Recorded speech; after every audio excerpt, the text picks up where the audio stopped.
ලෝකයේ ලස්සනම රටක ජීවත් වෙන්න කැමතිද? අනිවාර්යෙන් ඔබ කැමති කියයි. අද අපි ඔයාලට ඉදිරිපත් කරන්න යන්නේ US News and World Report web අඩවිය මගින් ලෝකයේ ජීවත් වීමට සුදුසුම රටවල් 10 පිළිබඳවයි. මේ ගණනය කිරීමේදී ප්‍රධාන කාරණා කීපයක් ඔවුන් සලකා බලනු ලැබුවා.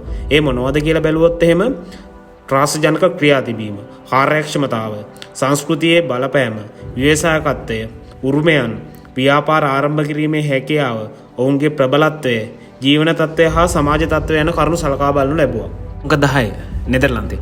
බටහිර යුරෝපයේ මායිම දිගේ පිහිට ඇති නෙදර්ලන්තය අනු ජලය වටාහි සංවර්ධනයේ ලක්ෂ්‍ය වන සුළං මෝල් වලින් සමන්විත වෙරළබඩ පහත් බිමක්. නෙදර්ලන්තයේ අගනගරය වන්නේ ඇම්ස්ටර්ඩෑම්. ඒ ජනගහනය මිලියන 17 ඉක්මවා යනු ඇත. භූමි ප්‍රමාණය ගත්තොත් එහෙම වර්ග කිලෝමීටර් 41543ක් පමණ තිබෙනවා. තල ජාතික නිෂ්පාදනය ඩොලර් බිලියන් 910ක්. ඒක පුද්ගල ජල ජාතික නිෂ්පාදනය ඩොලර් 59675ක් වුණා. ප්‍රධාන යුරෝපීය ගංගා තුනක් වන රයින්, මියුස් සහ ෂෙල්ඩ් අසල් ජර්මනි සහ බෙල්ජියම් හරහා ජාතියේ කාර්යබහුල වරාය වෙත ගලා බසිනවා.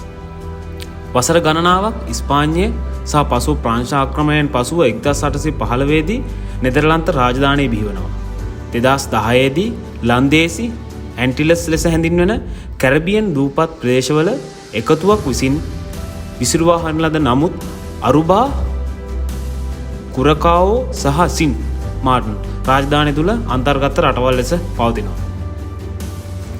ටීලුප් මල් සඳහා ප්‍රසිද්ධ නෙදර්ලන්තය ඒ මගින් ඉහළ ආදායමක් ලබනවා. සංවර්ධන ජාතියක් වන ඔවුන් ලෝකයේ කෘෂිකර්මාන්තයේ ප්‍රමුඛ අපනයනකරුවන්ගෙන් එක්කෙනි. නෙදර්ලන්තයේ කෘෂිකර්මාන්තය බොහෝ දුරට යාන්ත්‍රික වී ඇති කර්මාන්තයක්. විවෘත වෙළඳපොළ ප්‍රතිපත්ති සහ ප්‍රධාන ප්‍රවාහන ස්ථාන නෙදර්ලන්ත වෙළඳ අතිරික්තය පවත්වා ගැනීමට උපකාරී වෙනවා. නෙදර්ලන්ත එක්සත් ජාතීන්ගේ සාමසාධක ප්‍රයත්න මූලස්ථානය ජාත්‍යන්තර අධිකරණය සහ හේගි ජාත්‍යන්තර අපරාධ අධිකරණය පිහිටා තිබෙනවා. ඒ වගේම නෙදර්ලන්තයේ නේටෝහි සහ නූතන යුරෝපීය සංගමයේ ආරම්භක සමාජිකයෙකුද වෙනවා. අංක 9 ස්වීඩනය. ස්වීඩනයේ සියවස් ගණනාවක් පුරා යුද්ධ කාලවලදී මධ්‍යස්ථව පැවති රටක්. මානව හිමිකම්, රාජ්‍ය සේවය සහ තිරසාරභාවය පිළිබඳ කැපවීම ජාත්‍යන්තර කටයුතු තුළ ගෞරවනීය නායකයෙකු බවට පත් කිරීමට උපකාරී වුණා. ස්වීඩනයේ අගනගරය වන්නේ ස්ටොක්හෝම්. ඒක පුද්ගල දළ ජාතික ආදායම ඩොලර් 55338ක් පමණ වෙනවා. දළ ජාතික නිෂ්පාදනය ඩොලර් බිලියන් 534ක් පමණ වෙනවා. එහි ජනගහනය මිලියන 10ක් වූ ජනගහනයක් ජීවත් වෙනවා. භූමි ප්‍රමාණය ගත්තොත් එහෙම වර්ග කිලෝමීටර 4,50,295ක් පමණ තිබෙනවා. දියුණු යටිතල පහසුකම් සහ ප්‍රවාහන ජාලය සමානව ජනයා අතර ධනය බෙදා හැරීමට සහාය වෙනවා. සෞඛ්‍ය සේවාව මෙන්ම විශ්වවිද්‍යාල අධ්‍යාපනයද නොමිලේ ලබා දෙන අතර එහි ජනතාව ලෝකයේ දීර්ඝතම ආයු අපේක්ෂයන්ගෙන් එකක් ලෙසද හඳුන්වන්න පුළුවන්. ස්වීඩනයේ කුණු සියල්ලම පාහේ ප්‍රතිචක්‍රීකරණය කරනු ලබනවා. ස්වීඩන් ජාතිකයන් ලෝකයේ වඩාත්ම ත්‍යාගශීලී පුද්ගලයන් වන අතර සෑම වසරකම දළ ජාතික නිෂ්පාදනයෙන් 100%ක් පමණ මානුෂීය ආධාර වැඩසටහන් සඳහා පරිත්‍යාග කරනු ලබනවා. ඒ වගේම සරණාගතයන් සඳහා රටට පැමිණීමට ඔවුන් අවස්ථාද සලසා දෙනු ලබනවා. අංක 8 එක්සත් රාජධානිය. එක්සත් රාජධානිය සැලකිය යුතු ජාත්‍යන්තර ආර්ථික, දේශපාලනික, විද්‍යාත්මක සහ සංස්කෘතික බලපෑම් ඇති ඉතා දියුණු රාජ්‍යයක් කියලා කියන්න පුළුවන්.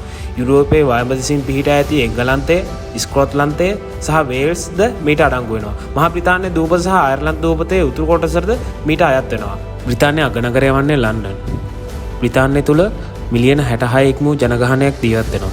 ඒක පුද්ගල දළදේශීය ආදායම ගත්තොත් ඩොලර් 49334ක් පමණ වෙනවා. දළදේශීය නිෂ්පාදනය ගත්තොත් ඩොලර් ට්‍රිලියන 2.88ක් පමණ වෙනවා. භූමි ප්‍රමාණය ගත්තොත් එහෙම වර්ග කිලෝමීටර් 2,43,610කින් සමන්විත වෙනවා. එක්සත් රාජධානියේ ආණ්ඩුව විධායකය, ව්‍යවස්ථාදායක සහ අධිකරණ යන අංශ අතර බෙදී පවතිනවා. අගමැතිවරයා රජයේ ප්‍රධානියා වන අතර කැබිනට් මණ්ඩලය විසින් සමාජිකයන් පත් කරනු ලබනවා. අගනුවර වන ලන්ඩනය ප්‍රධාන ජාත්‍යන්තර මූල්‍ය මධ්‍යස්ථානයක් වන අතර ලෝකයේ වැඩිම සංචාරකය කරන නගරවලින් එකක් කියලා කියන්න පුළුවන්.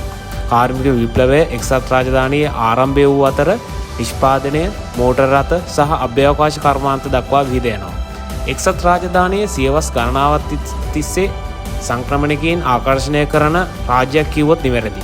20 වන සතවර්ෂයේ දෙවන භාගයේ පටන් දකුණු ආසියාව, අප්‍රිකාව සහ කැරිබියානු මෙන්ම මධ්‍යම හා නැගෙනහිර යුරෝපයෙන් පැමිණෙන සංක්‍රමණීන් මූලාශ්‍ර විවිධාංගයක් කරනු ලබනවා. කලාව සහ විද්‍යාව සඳහා විශාල දායකත්වයක් ලබා දුන් ඉතිහාසයක්ද මෙහි පවතිනවා. විලියම් ෂේක්ස්පියර් ඉංග්‍රීසි සාහිත්‍ය ඉතිහාසයේ විශිෂ්ටතම ලේඛකයෙකු ලෙස සැලකෙනවා.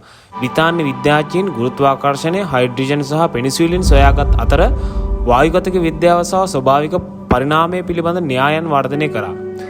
ස්ටීවන් හොකින් විශ්වවිද්‍යාලයේ පෙරකාර කෘතියක් නිපදවා ඇති අතර පරිගණක විද්‍යාව ටිම් බර්නර්-ලී විසින් ලෝක ව්‍යාප්ත වෙබ් අඩවිය සොයා ගන්නා ලද්දේ. එක්සත් රාජධානය ඔක්ස්ෆර්ඩ්, කේම්බ්‍රිජ් සහ ලන්ඩනයේ ඉම්පීරියල් කොලෙජ් ඇතුළු ලෝකයේ ඉහළම විශ්වවිද්‍යාල කිහිපයක නිවහනද වෙනවා. එක්සත් රාජධානිය එක්සත් ජාතීන්ගේ ආරක්ෂණ මණ්ඩලයේ ස්ථීර සමාජිකු වන අතර යුරෝපා සංගමය, ලෝක වෙළඳ සංවිධානය, ලෝක බැංකුව, නේටෝ යන ජාත්‍යන්තර සංවිධානවල සමාජිකයන්ද වෙනවා. අංක 7. නවසීලන්තේ. ඕස්ට්‍රේලියාවට ගිනිකොන දෙසින් පැසිෆික් සාගරයේ පිහිටි දූපත් රාජ්‍යයක් වන නවසීලන්තයේ අගනගරය වන්නේ වෙලින්ග්ටන්. එහි දළදේශීය නිෂ්පාදනය ඩොලර් බිලියන් 213ක් පමණ වෙනවා. ඒක පුද්ගල දළදේශීය නිෂ්පාදනය ගත්තොත් ඩොලර් 45073ක් පමණ වෙනවා. ජනගහනය මිලියන 4.9ක් ඉක්ම වූ ජනගහනයක් ජීවත් වන අතර භූමි ප්‍රමාණය ගත්තොත් වර්ග කිලෝමීටර් 268,838ක් පමණ වෙනවා. මුල් පදිංචිකරුවන් 14% පමණ සිටින අතර ඔවුන් මෞරිවරුන් ලෙස හඳුන්වනු ලබනවා. නවසීලන්තයේ අගමැතිවරයෙකුගේ නායකත්වයෙන් යුත් ස්වාධීන පාර්ලිමේන්තු ප්‍රජාතන්ත්‍රවාදයක් යටතේ ක්‍රියාත්මක වේ. 2017 දී අගමැති ජෙසින්ඩා ප්‍රගතිශීලී කම්කරු පක්ෂය ජයග්‍රහණය කරගෙන ගිය අතර ලාබාලතම කාන්තා නායිකාව බවට පත්වී. නවසීලන්තයේ ජනගහනයෙන් බහුතරයක් උතුරු දූපතේ සංකේන්ද්‍රණය වී ඇත. තුනෙන් එකක් පමණ ඕක්ලන්ඩ්හි පමණක් වාසය කරයි. අපි කවුරුත් දන්නා ලෝඩ් ඔෆ් ද රිං චිත්‍රපට ත්‍රිත්වය නිර්මාණය වූයේද නවසීලන්තයේ. නිදහසින් පසු දශක කිහිපයක් තුළ නවසීලන්තයේ ආකර්ශනීය වර්ධනයක් සහ පරිවර්තනයක් දුටුවේ. කිරි නිෂ්පාදනය, බැටළුවන්, හරක් මස්, කුකුල් මස්, පළතුරු, එළවලු හා වයින් වලින් බහුල අපනයන වෙළඳපොළක් එක්සත් රාජධානියෙන් ඔබ්බට විවෘත කරන ලද අතර නිෂ්පාදන හා සංචාරක ව්‍යාපාරය පුළුල් කරන ලදී.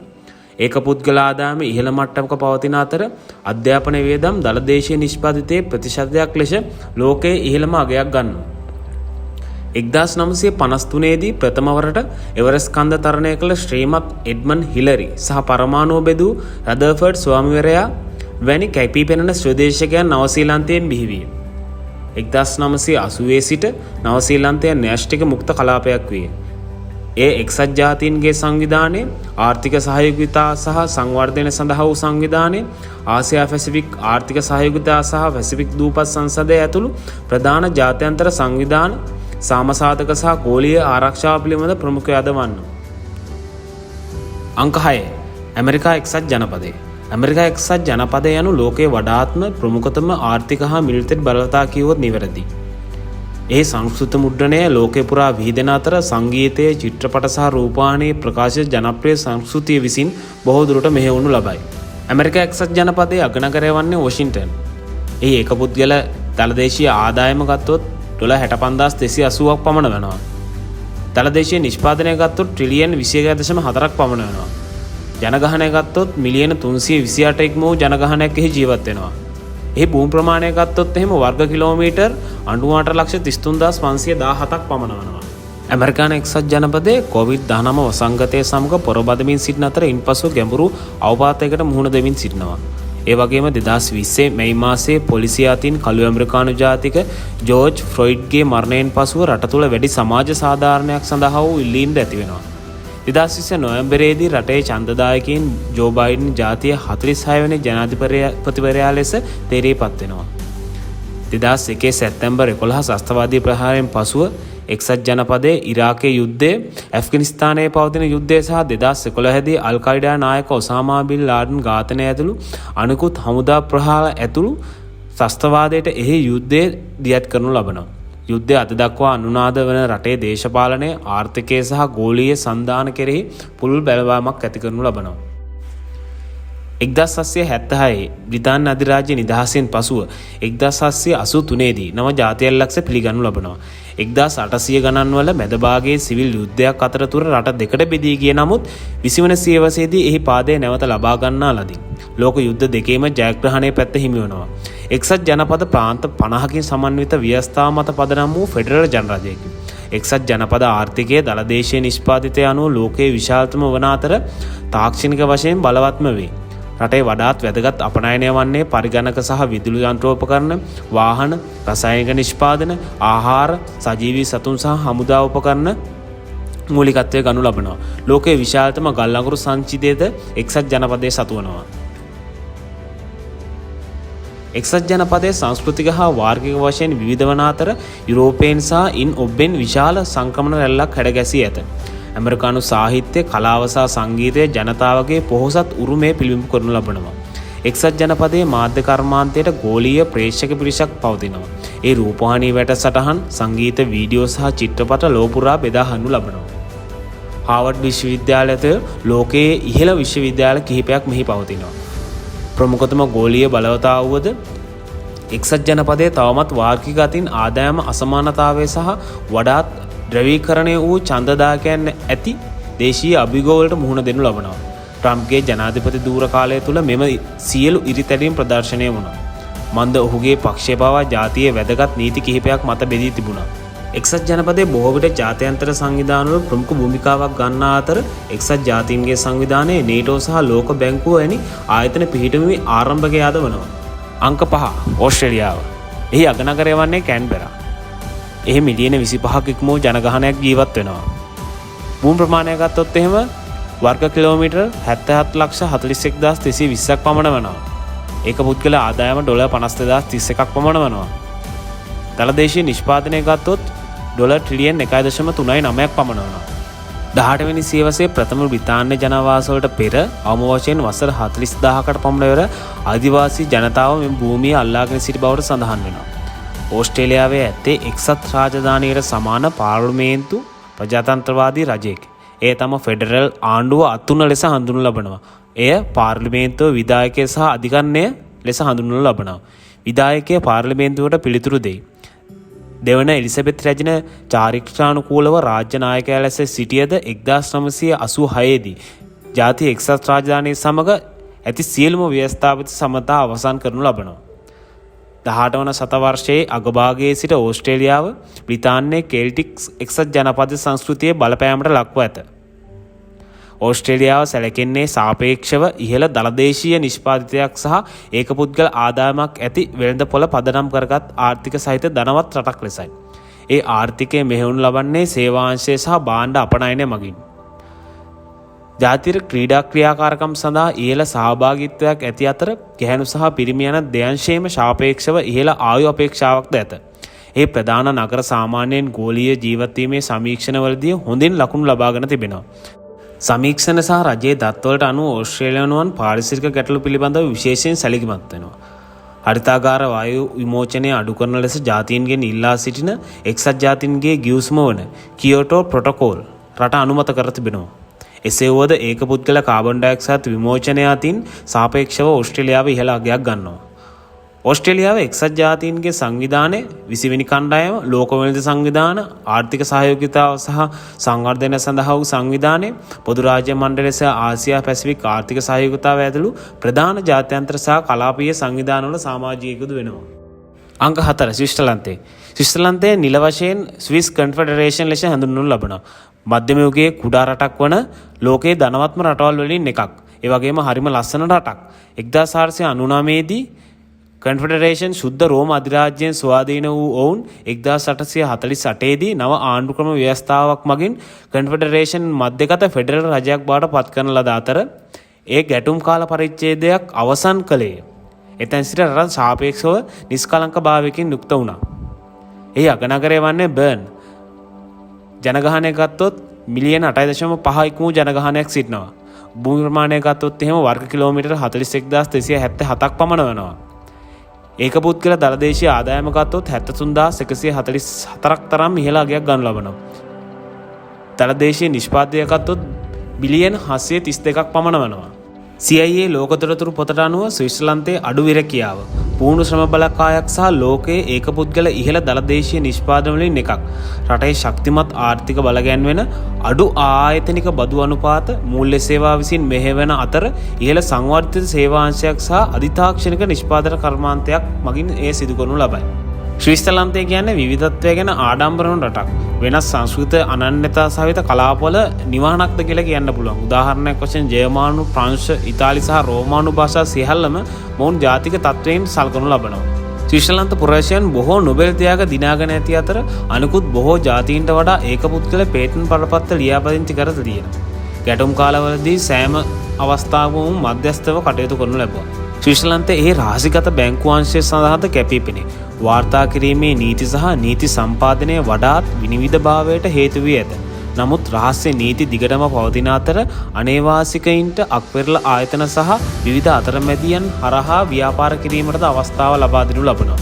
ශ්‍රීශ්‍රලන්තයේ මධ්‍යස්ථභාවයේ දිගු කලක් තිස්සේ එහි යුරෝපීය අසල්වැසියන් විසින් ගෞරවයට පාත්‍ර වී ඇත. රට ලෝක යුද්ධ දෙකෙහිම පැත්තක් නොගෙන සිටි අතර යුරෝපීය සංගමයේ සමාජිකයෙකු නොවේ. එහි ප්‍රතිඵලයක් වශයෙන් ශ්‍රීශ්‍රලන්තයේ විශේෂයෙන්ම ජිනීවා ජාත්‍යන්තර රථකුරුස කමිටුව සහ එක්සත් ජාතීන්ගේ සංවිධානය වැනි ජාත්‍යන්තර සංවිධාන සඳහා ජනප්‍රිය මූලස්ථානයක් බවට පත් වී තිබෙනවා. අංක 3 ජර්මනි. යුරෝපීය සංගමයේ වඩාත්ම ජනාකීර්ණ ජාතිය වන ජර්මන් ජාතිකයින් ලෝකයේ විශාලතම ආර්ථිකයන්ගෙන් එකක් හිමි කරගෙන තිබෙනවා.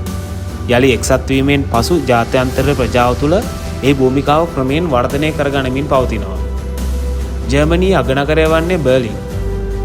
ඒක පුද්ගල දළදේශීය ආදායම ගත්තොත් ඩොලර් 56,285ක් පමණ වෙනවා.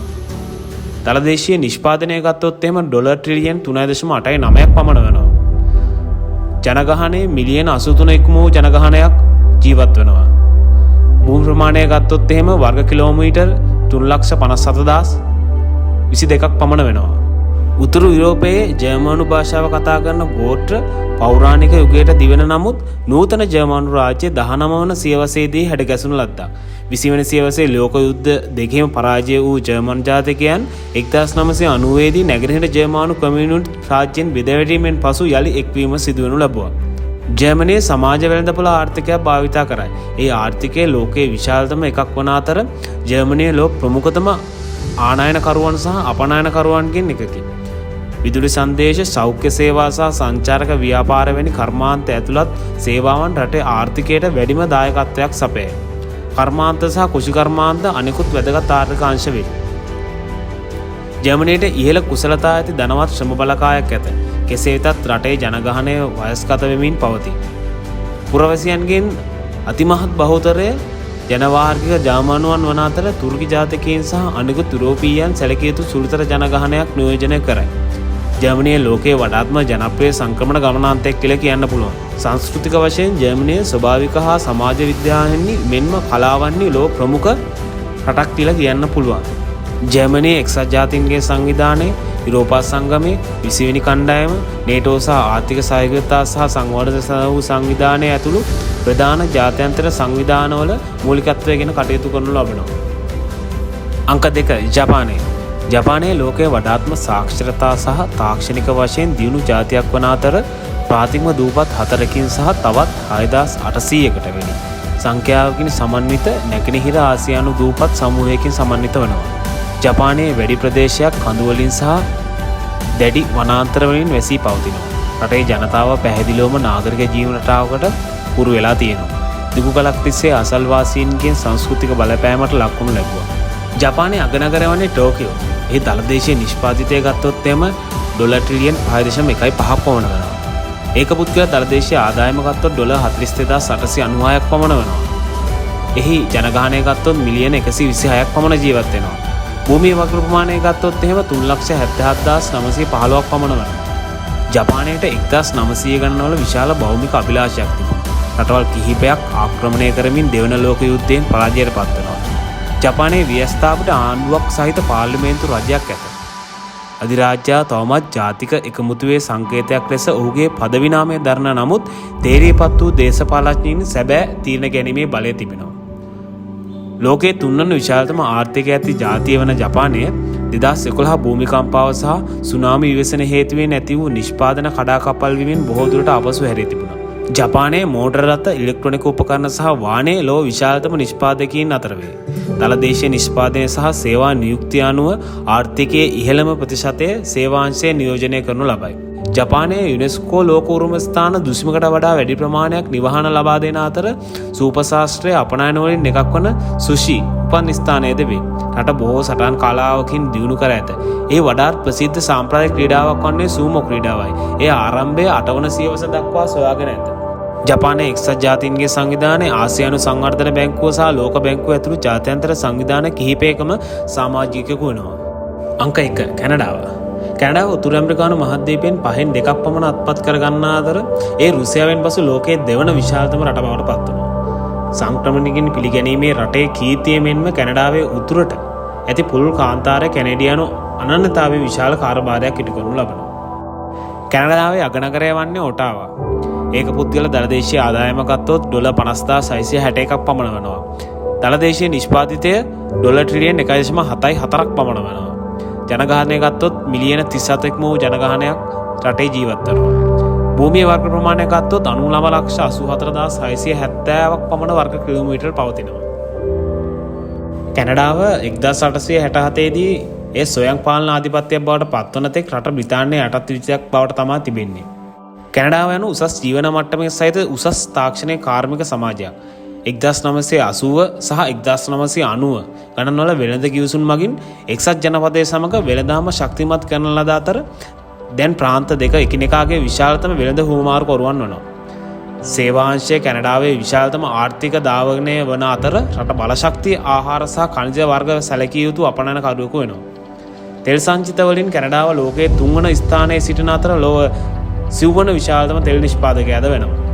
කැනඩාව එක්සත් ජාතීන්ගේ සංවිධානයේ සමාජිකයෙකු වන අතර ඒ බොහෝ සාමසාධක මෙහෙයුම් සඳහා සහභාගී වී ඇත. ඒ නේටෝ සහ පොදු රාජ්‍ය මණ්ඩලයේ ජාතීන්ගේ සමාජිකයෙකුද වෙනවා. ඔබේ දැනුමට මේ වීඩියෝ එක තුළින් දැනුමක් එකතු වුණා කියලා හිතුණා නම් දැනුමට යමක් YouTube channel එක subscribe කරලා තියාගන්න. මේ වගේ ලස්සන වීඩියෝ ටිකක් ඔයාලට ඉස්සරහට තරන් එන්නම්. එසේනම් ඔබට ජය වේවා.